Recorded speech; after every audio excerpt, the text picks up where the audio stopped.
Hello everyone. So today we are going to discuss this question, that is minimum age toggles on a tree. So this question is from last bi-weekly contest and this is problem number 4 for the 6 points. So आप ये question पढ़ लेना, मैं एक बार explain कर देता हूँ कि ये क्वेश्चन में है क्या। तो बेसिकली अपने को एक ग्राफ दी हुई है जो कि एक ट्री है। सो ट्री जब हम कहते हैं किसी भी एक ग्राफ को, इसका मतलब है कि हम किसी एक नोड से सारे नोड्स जा सकते हैं।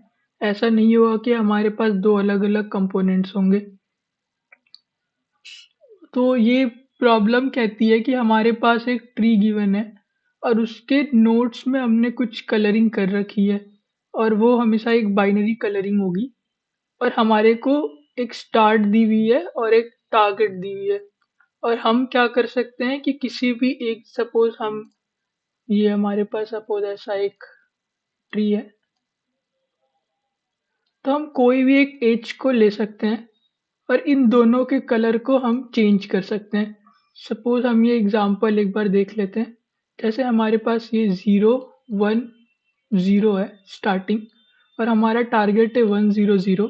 तो अगर हम इस एज 0, जो कि ये वाली एज, अगर हम इसको टॉगल कर दे तो हमारे पास क्या बन जाएगा। हमारे पास था 0 1 0 and if we will toggle the first this edge, we will get 1 0 0, जो कि हमारे पास टारगेट की वैल्यू है। तो हमें बस स्टार्ट को टारगेट के इक्वल करना है, इतनी सी क्वेश्चन है।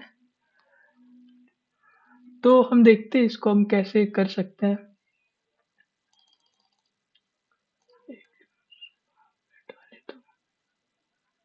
तो हम पहले कुछ ऑब्जर्वेशंस देखेंगे इस क्वेश्चन में कि अगर आपसे ये क्वेश्चन नहीं बना तो क्या रीज़न हो सकता है इसका, और बेसिकली हमें कैसे प्रोसीड करना था इस क्वेश्चन में।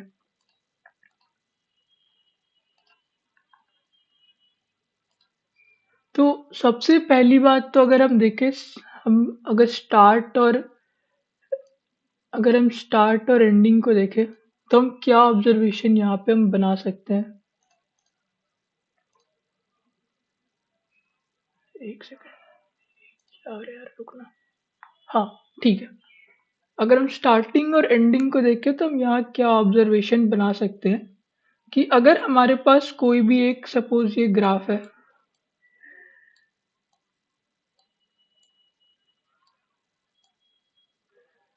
और हमारा स्टार्ट और टारगेट अभी सेम नहीं है, तो बेस कंडीशन तो यही होगी, अगर स्टार्ट और टारगेट सेम है तो हम एक एम्प्टी वेक्टर को रिटर्न कर देंगे।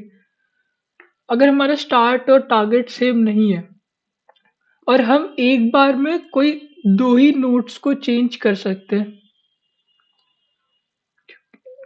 हम अगर एक बार में सिर्फ दो ही नोड्स को चेंज कर सकते हैं और अगर स्टार्ट और टारगेट के बीच में अगर even number odd number of difference हो, सपोज हमारा स्टार्ट हो 1 0 0 और हमें बनाना हो 0 0 0, एक डिफरेंस, तो क्या कभी हम किसी दो नोड को चेंज करके एक डिफरेंस बना सकते हैं। तो ये हमारा एक और बेस कंडीशन हो जाएगा कि अगर स्टार्ट और टारगेट के बीच में अगर ऑड नंबर ऑफ डिफरेंस हो तो कभी हम उसको नहीं बना सकते हैं।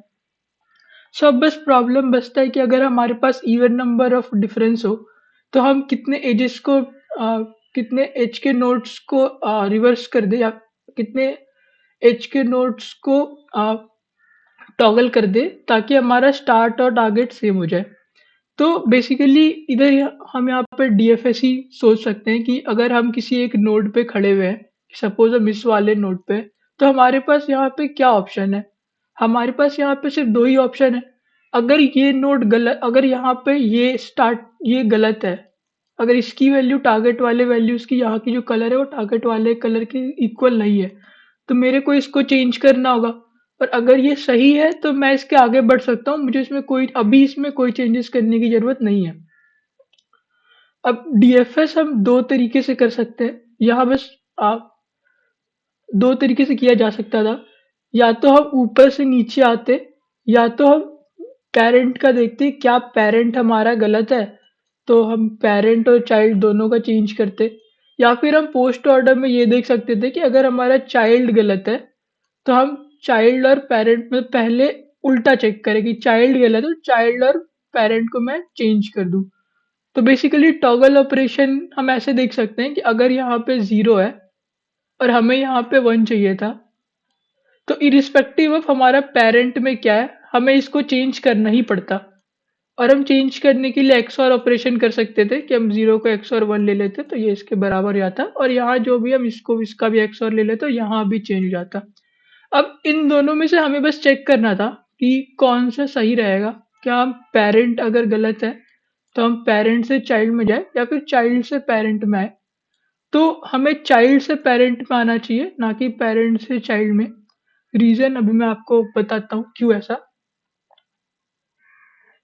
थोड़ा मैं स्क्रीन को साफ कर देता हूँ, एक सेकंड। ओके। तो सपोज हमारे पास ऐसा कुछ ग्राफ है। हम ये एक बना लेते हैं।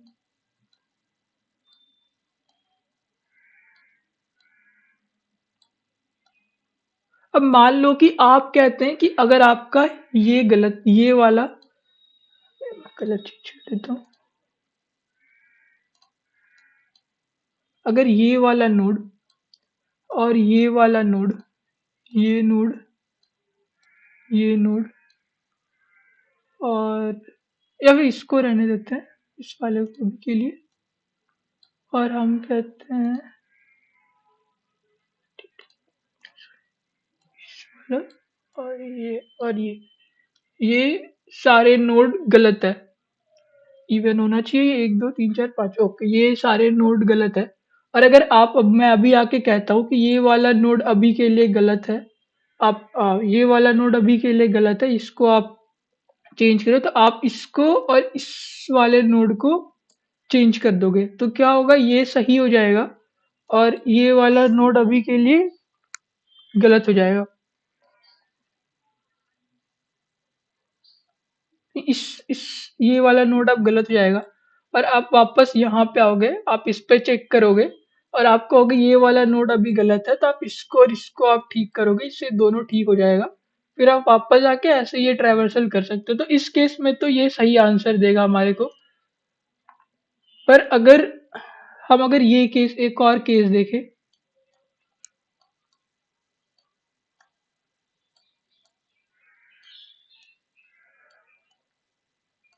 जिसमें सपोज अभी ये वाला नोड, ये दोनों नोड और ये नोड, अगर ये सारे नोड अगर गलत है, तो अब अगर हम यहाँ पे पेरेंट मारते हैं इस जगह पे, और यहाँ से इधर हम डीएफएस कॉल मारते हैं, चेक करते हैं क्या ये नोड गलत है। अगर हम कहते हैं हाँ ये नोड गलत है, और हम अगर पेरेंट और इस चिल्ड्रन वाले को चेंज कर देंगे, कि हम कहेंगे अब इसको सही कर लेते हैं और हम इसको अब गलत कर लेंगे।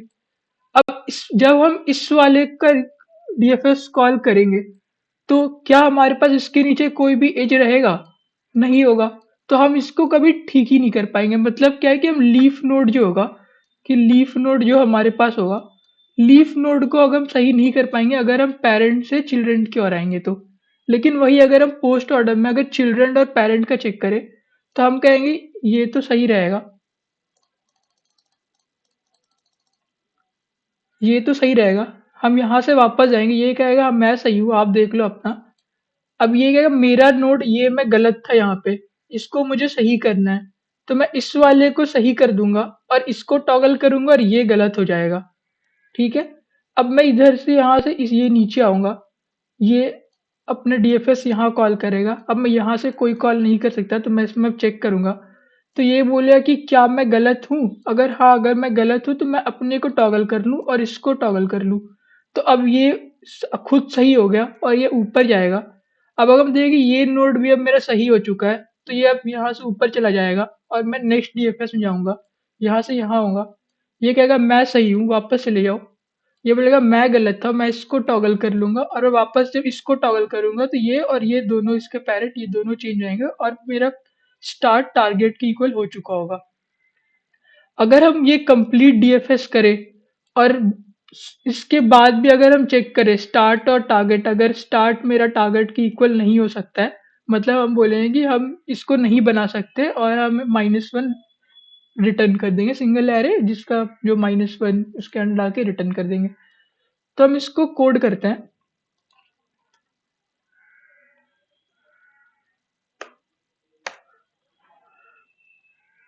तो सबसे पहले तुम ये चेक कर लेते हैं कि अगर हमारा स्टार्ट टारगेट के इक्वल है तो हम एक एम्प्टी वेक्टर रिटर्न कर देंगे। सेकंड हमारा क्या है कि हम एक चेक कर लेंगे सबसे पहले कि दोनों में डिफरेंस कितना है।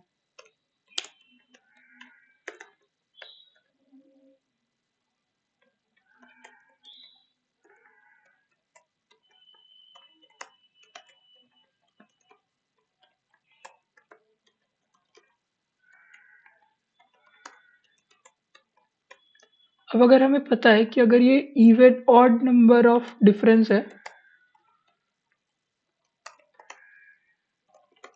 तो हम कभी इसको इक्वल नहीं कर पाएंगे और हम कंडीशन के हिसाब से एक एरे जिसमें सिंगल एलिमेंट होगा जो कि -1 होगा वो हम रिटर्न कर देंगे। तो नेक्स्ट अब बस हमारा इतना ही बचा है कि हम एक डीएफएस करें और इसको चेक करें कि क्या हम स्टार्ट और एंडिंग को सेम बना सकते हैं। तो इसके लिए हमें सबसे पहले ग्राफ कंस्ट्रक्ट करना होगा। अब बेसिकली हमारा आउटपुट का फॉर्मेट क्या है कि हमें एजेस का इंडेक्स बताना है कि जिस भी एज को हम चेंज करें, सपोज हम इस वाले एज को चेंज कर रहे हैं तो हमें इसका इंडेक्स बताना है कि ये 0 पोजीशन पे या 1 पोजीशन पे, ये हमें बताना है। तो इसके लिए हम क्या करेंगे कि जब हम अपने ग्राफ को कंस्ट्रक्ट कर रहे होंगे तो हम उसी टाइम पे वो एज का इंडेक्स भी स्टोर कर लेंगे।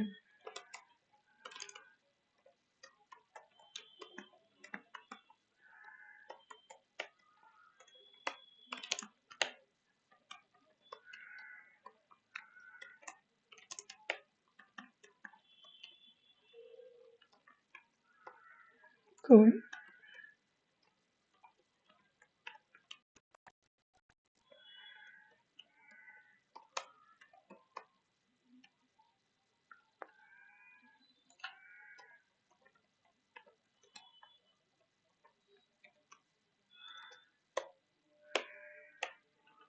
ओके। अब हम बस यहाँ से रिकर्शन कॉल करेंगे और हमें बस ये चेक करना है कि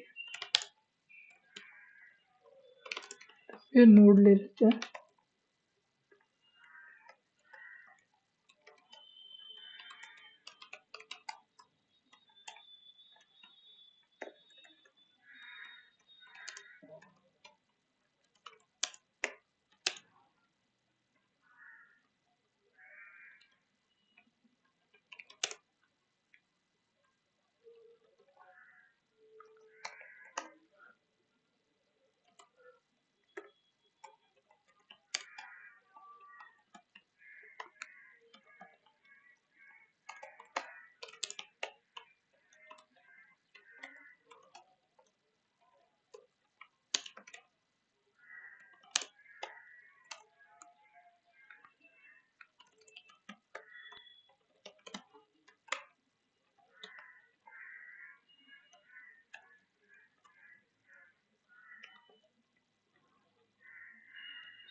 ओके। तो इससे होगा क्या कि हम अपने ग्राफ में, सपोज ऐसा हमारा कोई ग्राफ था, हम यहाँ से रिकर्जन कॉल करते करते हम अपने लीफ नोड पे आ चुके हैं। अब बस हमें यहाँ पे इसको अब चेक करना होगा कि क्या ये वाला नोड हमारा गलत था। अगर ये गलत है तो मैं इसको और इसके पेरेंट दोनों को टॉगल कर दूंगा। क्या करेंगे, हम बस चेक करेंगे कि start of V is not equals to target of V. If this is the case तो हम इन दोनों को, इसको और इसके पेरेंट को, दोनों को टॉगल कर लेंगे और हम एक आंसर वेक्टर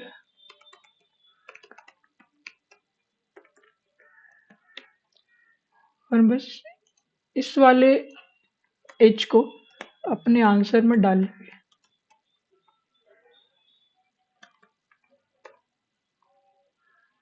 यहाँ से रिटर्न कर जाते हैं। अब हम यहाँ से ये चेक कर लेंगे क्वेश्चन में, 0 से स्टार्ट करेंगे।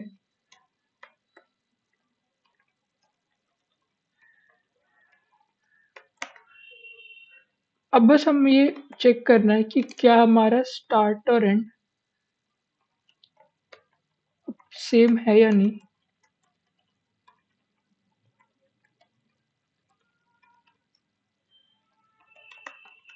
अगर ये नहीं सेम है अब भी, तो हम इसे अब और सेम नहीं कर सकते, वरना हम रिटर्न कर देंगे अपने आंसर को।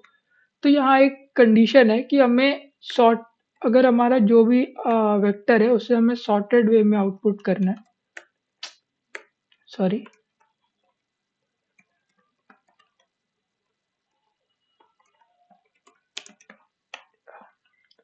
चेक कर लेता हूँ।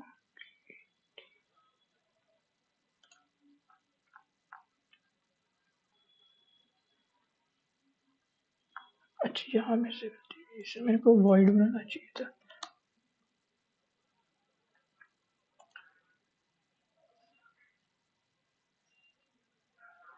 ठीक है, अब मैं इसे सबमिट करता हूँ।